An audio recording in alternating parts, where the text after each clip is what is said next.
Hi friends, my name is Jason Manohar from class 7. Today I tell about CBSE 7th class Science first chapter Nutrition in Plants part 2. So let's begin. Synthesis of plants food other than the carbohydrates.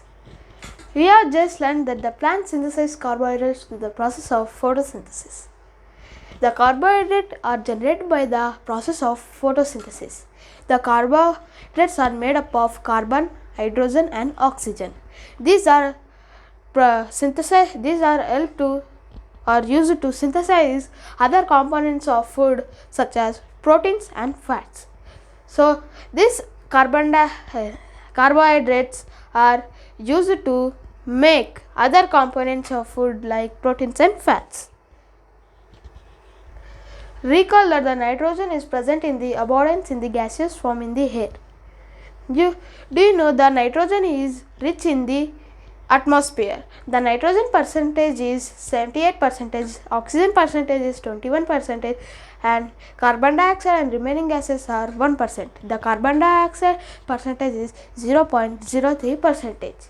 So soil contain the plants cannot absorb the nitrogen in this form. The plants cannot absorb the nitrogen in gaseous form. So the soil contains some bacteria that convert the gaseous nitrogen into the usable form. So soil has many bacteria. So that bacteria can convert the nitrogen to usable form to the plants, and this released into the soil, and these are absorbed by the plants along with the water. Also, you might have seen that farmers adding fertilizers rich in nitrogen to soil.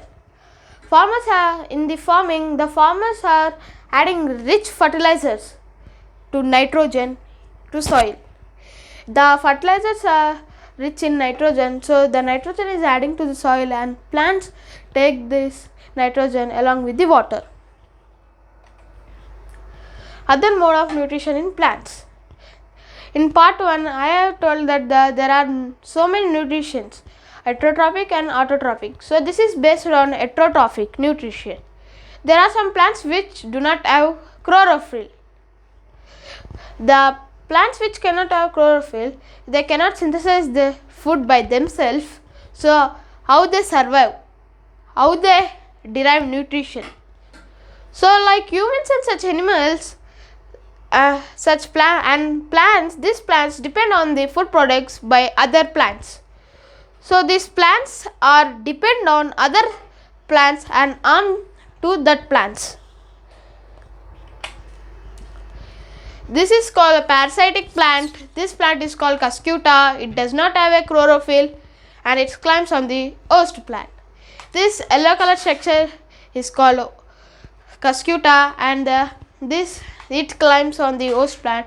This is host plant, and the Kothakota climbs to it. And this is called the parasitic plant, which harm to the host and damage to the host. Insectivorous plants. Insectivorous plants are also known as carnivorous plants. Have you seen or heard of a plant that can eat animals? So let's see. There are few plants which can trap insects and digest them.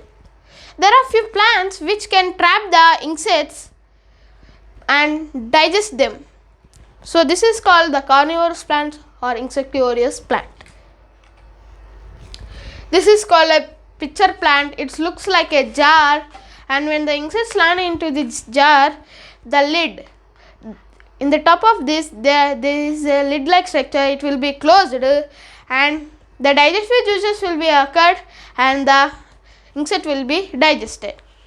This is the insectivorous plant or carnivorous plant. There are other insectivorous plants like Venus flytrap.